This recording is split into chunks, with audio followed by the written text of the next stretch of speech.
प्रधानमंत्री धनधान्य आय संरक्षण योजना अशी एक योजना या बजेटमध्ये जाहीर केली आहे। त्याच्यामध्ये देशातले 100 जिल्हे घेण्याच्या बाबतीत विचार आहे पहिल्या टप्प्यात।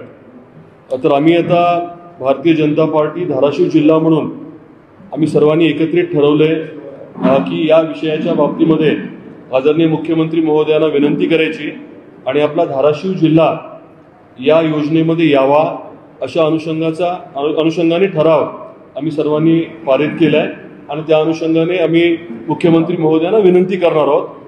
आपल्याला कल्पना आहे की आपल्या जिल्ह्याचं अर्थकारण जे आहे ते शेतीवर अवलंबून आहे, त्यामुळे या योजनेच्या माध्यमातून आपल्या जिल्ह्यातल्या लाखो शेतकऱ्यांना मोठा फायदा होणार आहे। त्यासाठी आम्ही हा एक निर्णय घेतलाय।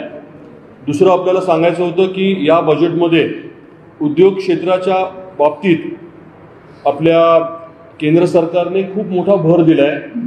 MSME सेक्टर जे आहे, जे सूक्ष्म मध्यम आणि छोटे जे प्रकल्प आहेत, ज्या औद्योगिक प्रकल्पांच्या बाबतीत मी बोलतोय, त्यांच्यावरती जास्त भर देण्याच्या बाबतीत केंद्र सरकारने नेहमीच भूमिका ठेवलेली आहे आणि या अर्थसंकल्पात देखील MSME जे प्रकल्प आहेत त्यांना अगदी 20 कोटीपर्यंतचं कर्ज उपलब्ध करून देण्याची महत्त्वाची घोषणा जाहीर केली आहे आणि जे प्रथम व्यवसाय करणारे उद्योजक आहेत आणि महिला यांना 2 कोटीपर्यंतचं कर्ज देण्याच्या बाबतीतली भूमिका या बजेटमध्ये अर्थसंकल्पामध्ये जाहीर केली आहे। ह्या सर्व गोष्टींचा विचार करून आपल्या धाराशिव शहराजवळ वडगावला MIDCची जी इंडस्ट्रियल एरिया आपण विकसित करतोय, तिथे साधारण 75 एकरवरती MSME पार्क करण्याचं आपण ठरवलंय।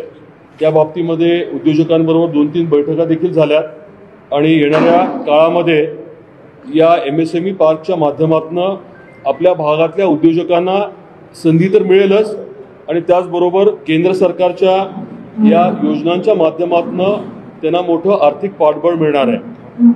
तिसरा मुद्दा आहे तो म्हणजे याच अर्थसंकल्पामध्ये पर्यटनावरती प्रचंड भर देण्यात आलेला आहे। तो फोकस एरिया म्हणून पुढच्या काळामध्ये विकसित केला जाणार आहे आणि आपल्या जिल्ह्यात देखील आपण त्याच विषयावरती फोकस करायचं ठरवलंय। त्यामुळे या केंद्रातल्या अर्थसंकल्पाच्या माध्यमातून आपण जे आपल्या जिल्ह्यामध्ये नियोजन केलंय, शेतीवरती आधारित आपल्याला जो काही बिझनेस किंवा व्यवसाय किंवा उद्योग करायचा आहे। दुसरा मुद्दा म्हणजे इंडस्ट्री आणून रोजगार निर्मिती, MSMEचं मी आपल्याला उदाहरण दिलं।